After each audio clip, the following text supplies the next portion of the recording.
আসসালামু আলাইকুম। আশা করি ভালো আছেন।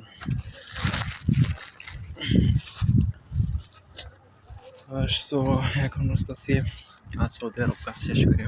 এখন ৬টা ১৬ বাজে। এই সকালবেলা গেছি ৫:৩০টার সময়। আজকে মতিরে ফোন মারছে কয়টার সময়? ৫টার সময়, ৫টা ৩০ মিনিটে ফোন মারছে। তারপর তার ভাই ফোন করছে ৫টা ৫০ মিনিটে। কিন্তু আমি এর আগে ঘুমানো শেষে গেছিলাম। আমি ৪টার আগেই হজে গেছিলাম।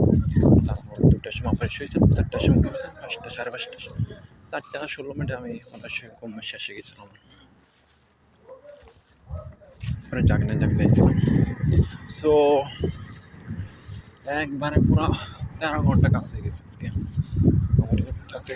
আবার ওই একই জায়গাতেই আমার লোক আছে আর ৫ জন। সবার আগে গেছিলাম, সবার আগে এসে বসে, কিন্তু তারা সময় পড়েছিলাম, তাড়াতাড়ি নামছে না লেগে। পরে লোক হয়ে গেলে আবার আমারই পরে আসতে জন্য। সো এই দিকটা ইন্ডিয়ার মধ্যে তো সমস্যা নেই, এই দিকটা সমস্যা নেই। সবসাথে সম্মান করে করে কাজে নিয়ে কোনো টেনশন নেই, কিরকির নেই কিছু। এটা সো জীবন হচ্ছে এইটুকু, কর্মে ব্যস্ত জীবন। সো এটা একটা কর্ম নিয়ে ব্যস্ত হয়ে জীবনে। সবসাথে তো আশা, ভালো আশা কষ্ট দিতে পারে, কর্ম আপনার জীবনে কখনো কষ্ট দিবে না। এটা কর্ম আপনার জীবনে একদিন না একদিন সফলতা নিয়ে আসবে, এই দিকটা। সো আজকে প্রচণ্ড পরিমাণ ঠান্ডা, প্রচুর পরিমাণ বাতাস, একদম বাতাস হচ্ছে পানি পানি একদম লাগতেছে। সো এটা এদিকটা এখন গোসল করতে হবে।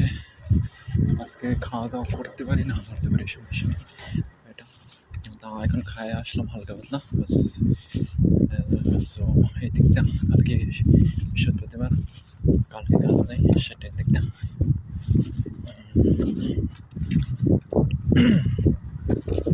সো জীবনে এটাই।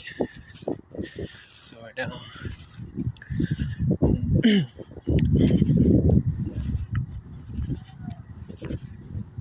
কিন্তু আপনি সব দিক দিয়ে পারবেন, ভালো আছেন। কিছু মাঝখানে আমার জীবনের সবচেয়ে একটা চরম আঘাত হয়ে গেছে, প্রচুর পরিমাণে কান্না করেছে আমার জীবনে সবচেয়ে। আমি জীবনে এত পরিমাণ কখনোই কান্না করি নাই, যা জ্বর হওয়ার মতো। কিছু করার নাই, জীবনে যা আসে সেটাই মেনে নিতে হয়, এটা পরিস্থিতি। সো আলহামদুলিল্লাহ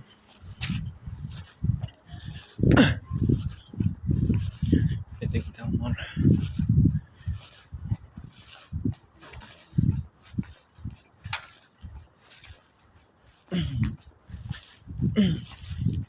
সো এই দিক থেকে আমার জীবনে